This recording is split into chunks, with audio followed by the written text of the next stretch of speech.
$92 trillion. That is what governments around the world owe right now.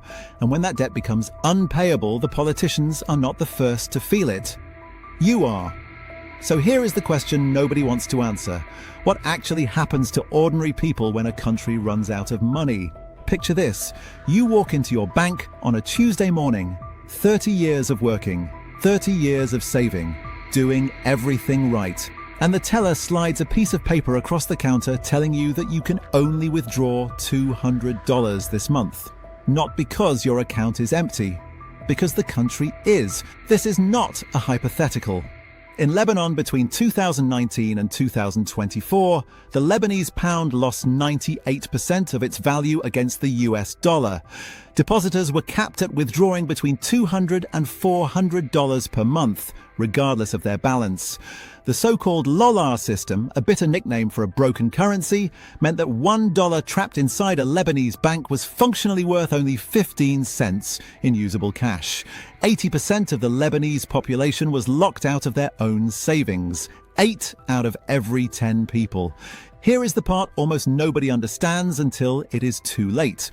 Lebanese banks were legally required to hold approximately 70% of their assets in government instruments, the very assets every financial textbook calls the safest in existence.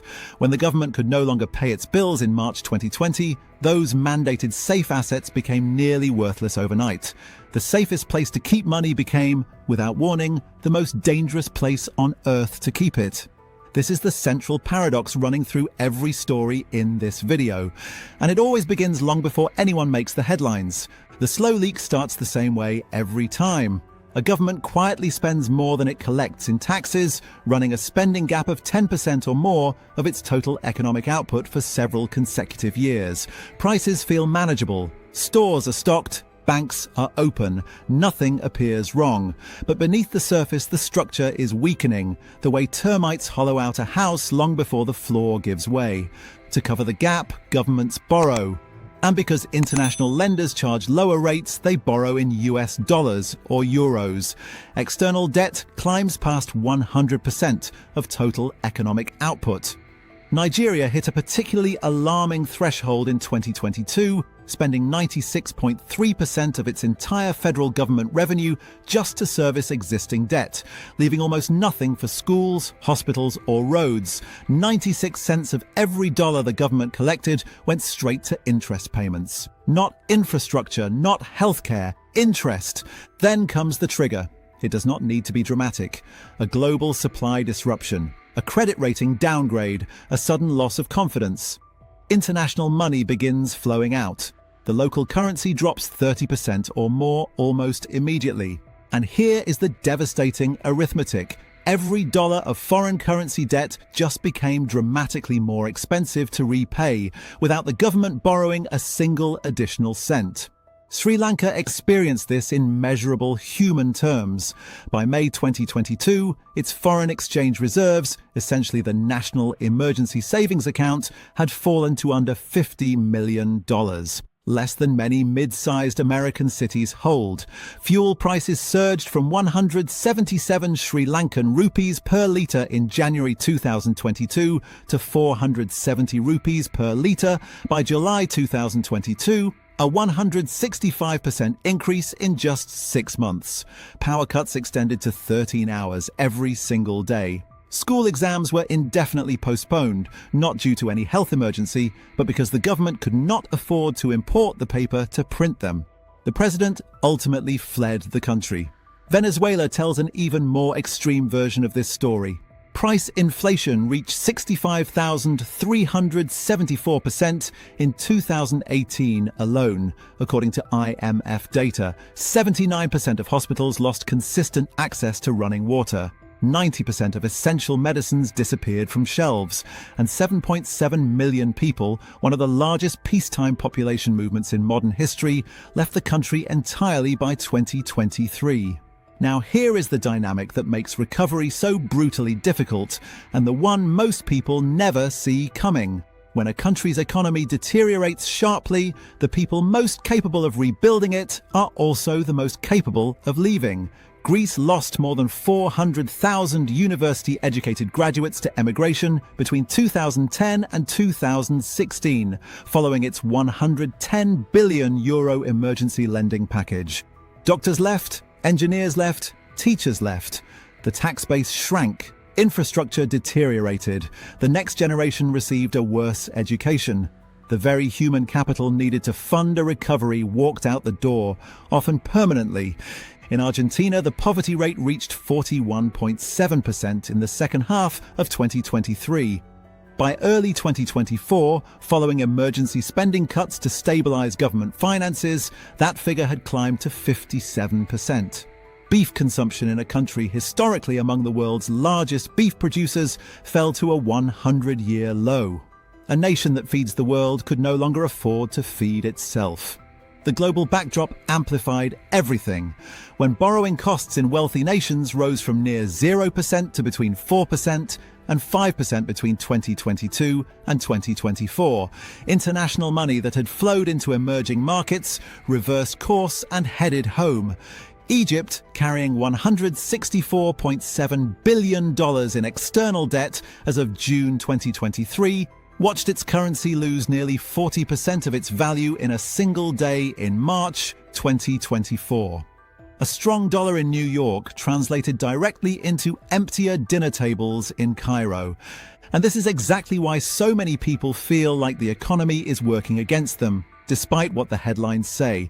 Because sometimes it genuinely is, through no fault of their own. The people who suffer most when a government runs out of money are not the ones who caused it. They are the workers, the savers, the retirees, the ones who trusted the system completely. That $92 trillion in global government debt is not an abstraction. It is a ledger of promises made and a quiet measure of how many ordinary lives depend on those promises being kept. The most powerful lesson history keeps teaching us is this: the systems we trust most completely are the ones we understand the least, until the moment we need them most, and they are already gone. Once you understand how this cycle works, you will never look at government finances or your own bank quite the same way again. And this is the part that most people never reach. Not because the information is hidden, not because you need a finance degree or a Bloomberg terminal or 20 years of experience on a trading floor, because knowing what happened is only half the equation. The half that actually changes your life, the half that separates the people who watch history repeat itself from the people who see it coming, is understanding why it happened. The mechanism underneath, the incentive that was misaligned, the risk that was mispriced, the assumption that felt safe until it wasn't. That is what we just broke down together. And that framework, that way of reading a situation, does not expire when this video ends. It travels with you. Into the next financial video you scroll past on your phone, into the next conversation about whether now is a good time to buy or sell or wait, into the next headline designed to make you feel something before you have had a chance to think anything, into the next decision, big or small, where someone is counting on you not knowing what you now know. Here is the truth that every story we cover on this channel keeps pointing back to. Money does not move randomly. Markets do not collapse randomly. Companies do not fail randomly. People do not end up broke randomly. There's always a logic underneath, always a sequence of decisions, incentives and miscalculations that, when you see them clearly, make the outcome feel almost inevitable. The tragedy is never the collapse itself. The tragedy is that the signals were there the entire time. Visible, readable, understandable, for anyone who knew what to look for. Whether we are talking about a trillion-dollar empire, a housing market on the brink, or the way a single household manages its monthly budget, the laws of gravity remain the same. You cannot build a skyscraper on a foundation of sand, and you cannot build a future on a foundation of financial illiteracy. That is the only edge that actually matters in the long run. Not a hot stock tip, not perfect market timing, just the ability to read the room before everyone else does. It is about shifting your perspective from being a passenger in the global economy to being someone who can actually read the map. Because when you understand the map, the scary headlines lose their power over you. You realize that most of the noise is just that, noise, designed to keep you reactive rather than proactive. In the world of finance, the most expensive thing you can own is a closed mind. Most people lose money not because they are unlucky, but because they are operating on outdated maps. They are playing a game where the rules changed 10 years ago, but they are still following the old guidebook. By looking at the specific case study we discussed today, you've essentially just updated your software. You've seen how the gears turn behind the curtain. And once you see the machinery, you can never go back to just believing in the magic trick. The path to real wealth isn't paved with complex algorithms. It's paved with the patience to learn and the courage to act on logic when everyone else is acting on emotion. It's about recognizing that every financial disaster and every massive success is just a human story told through numbers. So if this video sharpened something, if it made one concept click that was blurry before, if it gave you one framework you will carry into a real decision, then you already know what to do next. Take that insight and apply it. Don't let it sit as entertainment. Use it as a lens. The next time you see a company skyrocketing or a market dipping, ask yourself, what is the underlying incentive? Who wins if this continues? Who is carrying the risk that no one is talking about? True financial wisdom isn't about knowing everything. It's about knowing how to think about everything. It's about building a mental fortress that protects your capital and your peace of mind. So hit subscribe so you won't miss what's next and jump straight to the next video, because that could be the very insight you need to get ahead.